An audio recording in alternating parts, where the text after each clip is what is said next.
Entertainment seems to be the theme of this week's Growth and Income Stock Pick segment, and our Growth and Income Stock strategist, Todd Bunton, is here to elaborate.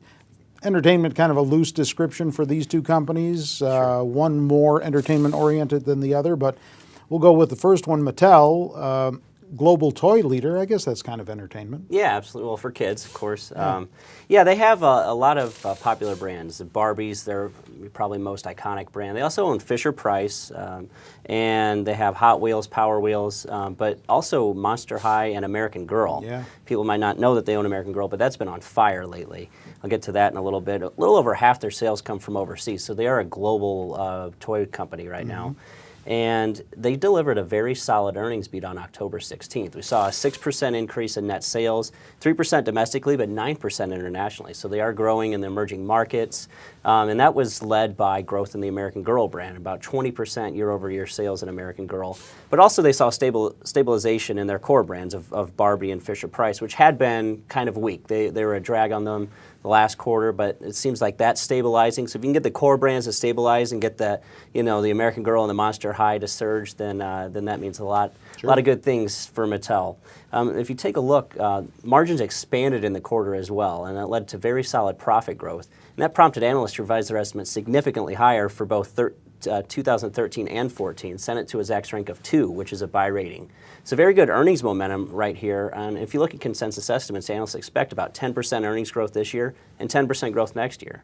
So very good growth for a company of this size. And if you take a look, they pay a dividend that yields over 3%.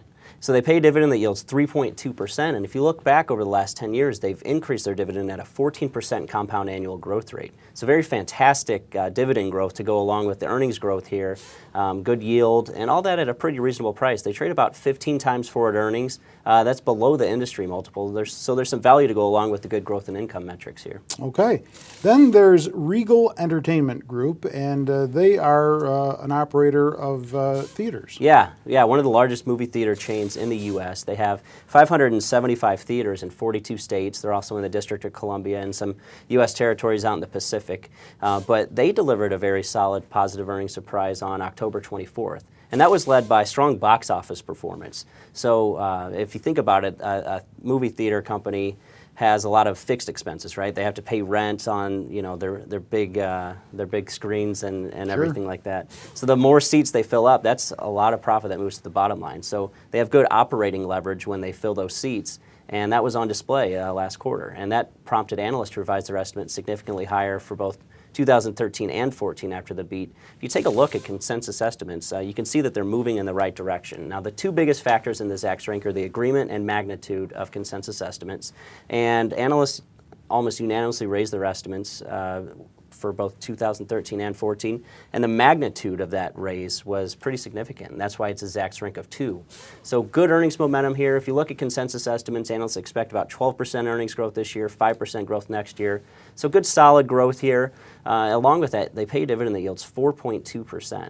So very good income as well. Now, they haven't increased that since early 2011, but I'd say if they are able to grow the bottom line in the mid to high single digits here, I'd expect a dividend increase somewhere along the way. And all that at a pretty reasonable price. They trade about 17 times 12-month forward earnings. That's actually a discount to their 10-year historical median of 19 times. So there is a little bit of relative value to go along with the growth and income here as well. Okay, do you own either of these? I do not. All right, other stock picks on our website, Zacks.com. If you're watching this out in syndication land, get on over. Check them out, check back frequently. They change frequently as well. With Todd, I'm Terry Ruffalo.